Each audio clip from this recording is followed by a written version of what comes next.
Bomo na-ege ayekene unu ọzọ kunu si na-esola anyị n'ife anyị na-eme n'ilu akwụkwọ a. Asị nke onye chikwara ya zelu, asịkwana m ga-adị ka echi n'echi ada agwụ agwụ. Asị na adịrị niile na mma, kana bụ ndị na-ekwu okwu maka ọdịnamma ndị Igbo, maka ọdịnamma ụmụ Biafra, ka maazị Nnamdi Kanu ga-esepụta na mkpọrọ, kana bụ ndị na-ekwu okwu na fight. Asị na Chukwuka abịa ma ga-anọrọ niile n'ofu n'ofu, otu anyị kwuru otu akwa ya dịrịrị. Ise ise ise.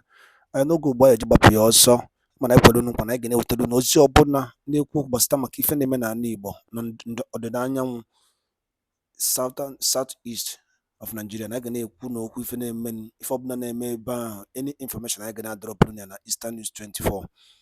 Alright, unu na-anya n'ilu akwụkwọ, onye na-afụ n'ilu akwụkwọ a bụ professor and also the only person but created the highest fastest computer as in wizard, onye a na-akpọ Professor Philip Emeagwali. O si from Onitsha, ọ bụ onye Onitsha. O nwere ife unveil n'ime akwụkwọ a, n'iru akwụkwọ a, mmachukwu nge about Biafra and gbasara maka ije anyị na federal government ruo ugbu a. Ọ kọwara ihe niile ka o si wee dị. Biafrans need to listen to Professor Philip Emeagwali on his review concerning Biafra. You can see if you drop all your own comments if you check Professor. All right, over to you, sir. Of extreme scale computational physics. That journey to discover how to solve the toughest problems in mathematical physics was interrupted during the last 30 months of the 1960s. That journey was interrupted when I fled from my all-boys Catholic boarding school named St. George's Grammar School, Obinomba, Nigeria. I fled from St. George's Grammar School in late April 1967, and I fled because the Nigerian Civil War was in the air. I fled to become a 12-year-old refugee in the breakaway and short-lived nation of Biafra. 2 months after I fled from Obinomba, Nigeria, to Abo, Nigeria, to Onitsha, Biafra, and on the 6th of July of 1967, that Nigeria-Biafra war began. On the 4th of October of 1967, my ancestral hometown of Onitsha, Biafra, was heavily bombarded for 24 hours and bombarded from Asaba, Nigeria, and bombarded from across the river Niger. The following day, that artillery bombardment of Onitsha, Biafra by the Nigerian army was followed by the invasion of my hometown. That night, Onitsha was invaded by a 10-boat armada that carried 5,000 Nigerian soldiers. Those Nigerian soldiers were led by Moitola Mohammed, who would later become the president of Nigeria. 1 in 15 Biafrans died when that Nigerian Civil War ended. That Nigerian Civil War was a nightmare and a bloodbath.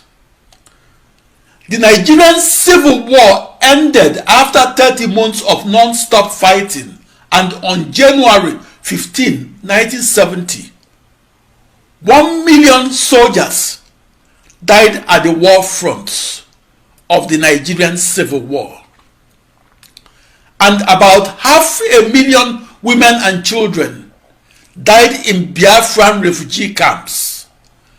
I survived 2 years in Biafran refugee camps and survived 6 months of bloodbath near the Oguta war front.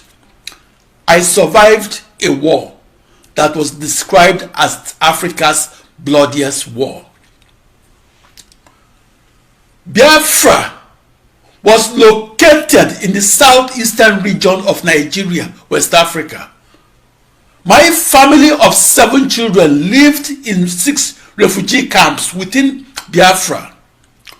For 2 years and 3 months onward of April 1967, my family lived in refugee camps in the Biafran cities of Onitsha, Ogidi, Oba, Oka, Oketiti, and Ndone. Russian Ilyushin bombers and MiG fighters were bombing and strafing our neighborhoods of around 14 Mba Road, Onitsha, Biafra. On my 14th birthday of August 23, 1968, my postal address was Prof Philip Emmeagwali, St. Joseph's Refugee Camp, Oketiti, Biafra, West Africa. On the cover of the Time magazine that was dated August 23, 1968, is an artist's portrait of Colonel Ojukwu, the leader of Biafra. The cover story of that issue of Time magazine was titled Biafra's Agony. For us, the agony was real. Half of the refugees at our St. Joseph's Refugee Camp, Oketiti, Biafra, were living skeletons. My father, Nnameka James Emmeagwali, was the live-in refugee camp nurse at St. Joseph's Refugee Camp. In August 1968, my father told me that half of the children in our refugee camp, including my 2-year-old brother, Peter, had kwashiorkor, a rare malnutrition disease caused by lack of protein. At St. Joseph's Refugee Camp of Oketiti, Biafra, children and grandparents that did not survive kwashiorkor were buried without funerals and buried at our backyard. In Biafra, meat, pepper, and even salt were almost as scarce as gold.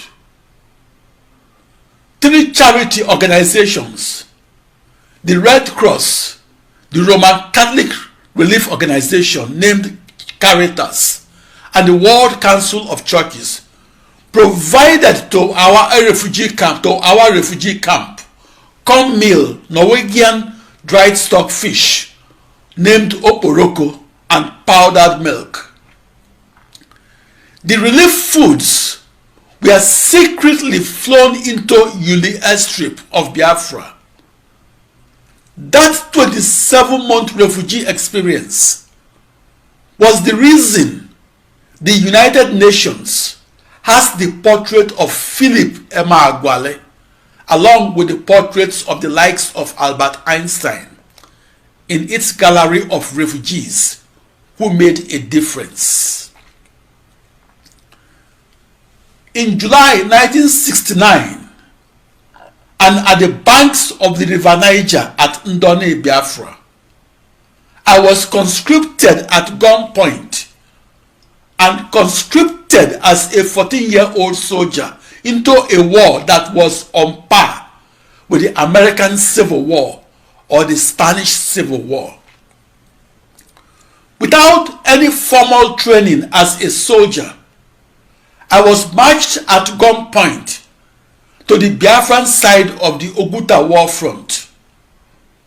At Oguta war front, Biafran soldiers were living on less than 1 cigarette-sized cup of gari a day. Gari is pulverized fried cassava root. Biafran soldiers added palm kernel nuts and water from the Oguta lake to their gari. When I arrived at Oguta war front, some Biafran soldiers had gone for days without food and they were threatening to leave their holes. After 48 hours without food, I became woozy with hunger because there was nothing to eat at Oguta war front. I was immediately reassigned to the officers' mess or kitchen of the Biafran army at Ndone. 2 months before my arrival at the Oguta war front, Biafra, and in May 1969, Murtala Mohammed, who would later become the president of Nigeria, and Mohammed Shua were given command of the Nigerian army at Oguta war front. In late May 1969, and 2 months before I arrived at Oguta war front, Mohammed Shua had defeated the Biafran army and captured downtown Oguta. A few weeks later, downtown Oguta was recaptured by the Biafran army, but recaptured after a loss of 500 soldiers. I was conscripted into the army and conscripted at the market at Ndone, Biafra. I was conscripted to replace one of the 500 Biafran soldiers that died in the battle to recapture downtown Oguta, Biafra. The Battle of Oguta war front was personally commanded by Odumegwu Ojukwu, the leader of Biafran nation. When I arrived at Oguta war front, Joseph Hannibal Achuze, nicknamed Air Raid, was commanding the Biafran soldiers. I learned that Olusegun Obasanjo, who would later become the 3-time president of Nigeria, was commanding the opposing Nigerian army at the Oguta war front. Olusegun Obasanjo arrived in Oguta war front in July 1969 and arrived at the same time that I arrived in Oguta war front. In July 1969, I arrived at Oguta war front and arrived as an untrained soldier and arrived at about the time Colonel Olusegun Obasanjo arrived with 10,000 trained soldiers. Those Nigerian soldiers killed or wounded 2,200 Igbo civilians. In July 1969, Biafran soldiers were trained at the war front. Biafran soldiers were only trained to aim and shoot to kill. 3 months after I arrived at Oguta war front, Colonel Olusegun Obasanjo recaptured the city of Oguta and did so on October 9, 1969. I was a Biafran child soldier that was transferred from the Oguta war front to serve as a cook in the officers' headquarters at the bank of the River Niger at Ndone, Biafra. I served in the Biafran army for the 6 months that preceded the end of the Nigerian Civil War that ended on the 15th of January of 1970. My journey to the frontier of the supercomputer was a journey from the war front of Biafra to the science front of the United States. My technological journey to the frontier of the massively parallel processing supercomputer began on June 20, 1974 and began on a sequential processing supercomputer that was in Corvallis, Oregon, United States. However, that technological journey was bifurcated by racism, and discordant voices drowned the voice of the lone wolf research supercomputer scientist that was alone at the frontier of a new internet that is a new supercomputer. Who is Philip Emeagwali? The following story is a 60-minute excerpt from my 60-year story. At age 34 and at 10:15 a.m. New York time, Tuesday the 4th of July of 1989, the U.S. Independence Day, I saw something no human had ever seen before. I saw an ensemble of the slowest processors in the world outperform the fastest supercomputer in the world. I got goosebumps and my hairs stood straight while I watched that discovery.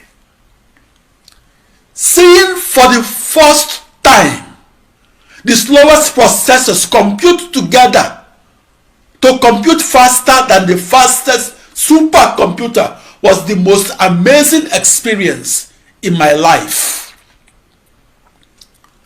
I was witnessing the birth of a new era in the history of the computer.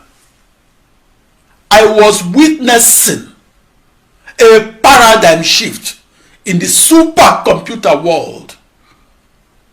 I was witnessing a change of tectonic proportion that will be a change in the way we think about the computer.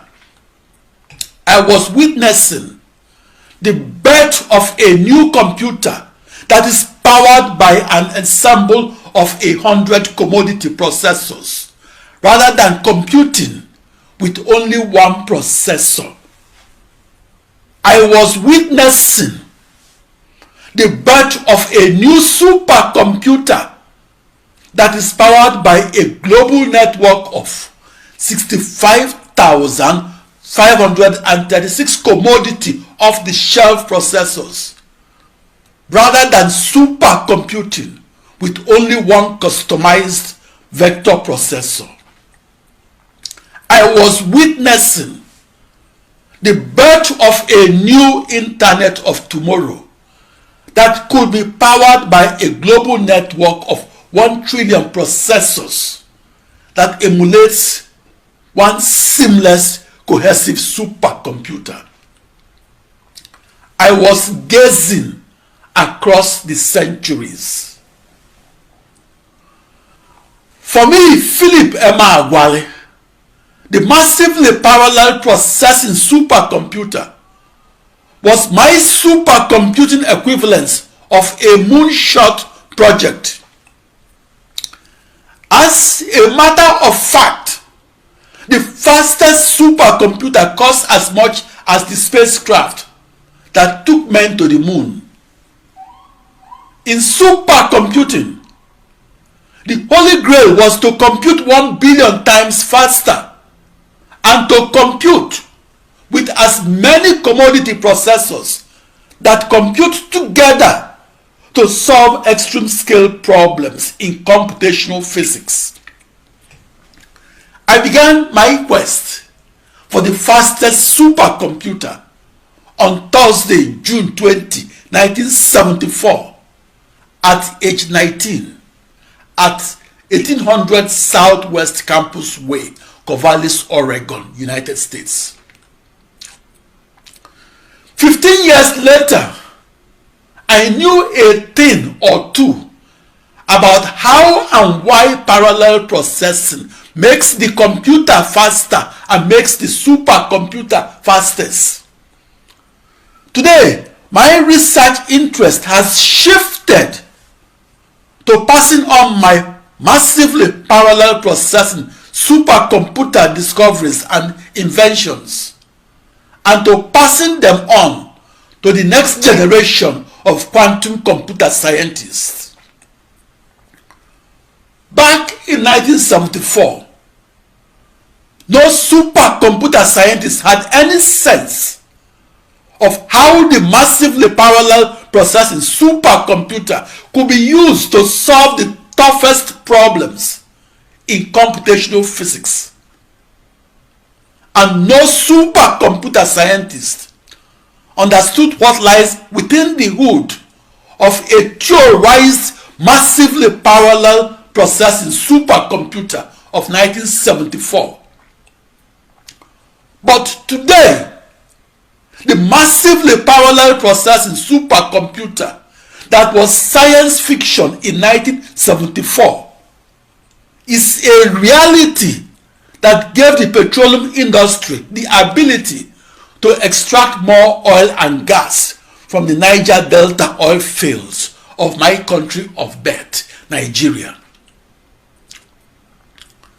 It should not come as a surprise that the petroleum industry purchases 1 in 10 massively parallel processing supercomputers. Please allow me to introduce myself. I invented a new internet that is a global network of 65,536 commodity off-the-shelf processors that are identical to each other and that are equal distances afar and apart from each other. And I invented how to use that new internet to make computers faster and make supercomputers fastest. Please allow me to take a retrospective look on my early supercomputing years, namely the 16 years onward of June 20, 1974 at Corvallis, Oregon, United States. In those 16 years, I conducted supercomputer research on how to harness the total supercomputing power of 16 massively parallel processing machines that were each powered by an ensemble of up to 2 to power 16 commodity off-the-shelf processors that were married together as one cohesive supercomputer hopeful and married together by 16 times 2 to power 16 commodity email wires. In the 1970s, I visualized each massively parallel processing supercomputer that I theorized not as a new computer per se, but as a new internet de facto. This series of lectures is on how and why parallel processing is the necessary technology for manufacturing the fastest supercomputers. In my lecture series, I will explain why my world's fastest computation that I recorded on the 4th of July of 1989 and that I recorded across the slowest processors made the news headlines in 1989 and was recorded in the June 20, 1990 issue of the Wall Street Journal. That experimental discovery of massively parallel processing is often remembered as my contribution to the development of the fastest computers and supercomputers. I experimentally discovered that a parallel processing supercomputer that is defined and outlined by an ensemble of the slowest processors can be harnessed to compute faster than the fastest sequential processing supercomputer and to compute faster than the fastest vector processing supercomputer. That experimental discovery is my contribution to the deeper understanding of the new internet that is a global network of processors and that is the fastest supercomputer of today. Ever since the supercomputer that computed automatically and computed with only one CPU was invented in 1946, the first real hope for computing across a billion processors did not emerge until I, Philip Emeagwali, experimentally discovered how and why we can communicate and compute across a new internet. That new internet is a global network of 65,536 commodity off-the-shelf processors, or a global network of as many identical computers. That supercomputer experimental discovery that I made on the 4th of July of 1989 made the news headlines in 1989. To make my invention of a new supercomputer, I used the most complicated mathematics from the world of physics, calculus, and computers. And I used that abstract mathematics to work out how to parallel process across a new internet that is a global network of 65,536 commodity processors. And I used that advanced mathematical knowledge to work out which data from my extreme scale computational physics codes to email and which data not to email. The new partial differential equations of modern mathematics that I invented and used was the cover story of the June 1990 issue of the Siam News. The Siam News is the flagship publication of the research mathematics community. The Siam News is published by the Society for Industrial and Applied Mathematics. The new mathematical knowledge in the Siam News is written by research mathematicians and written only for research mathematicians. On the 4th of July of 1989, I experimentally confirmed that I could use a new internet that's outlined by 64 binary thousand processors and use that new internet to solve the toughest problems in extreme scale computational physics, and solve those problems by dividing each into 64 binary thousand problems and solve them 64 binary thousand times faster than one processor solving those sets of problems, those sets of 64 binary thousand problems alone. Since the first supercomputer of 1946, the technological need to solve the toughest problems in extreme scale computational physics is the primary source of inspiration for inventing the fastest supercomputers.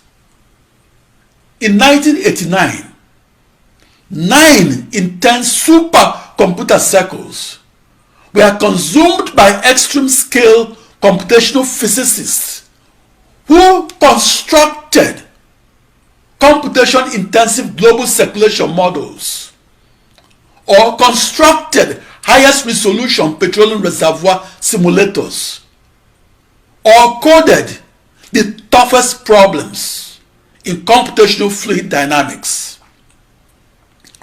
My experimental discovery of the massively parallel processing supercomputer that occurred on the 4th of July of 1989, that occurred across a new internet that is a global network of 64 binary thousand processors, opened the door to the state-of-the-art new supercomputers that now compute 10 binary million times faster.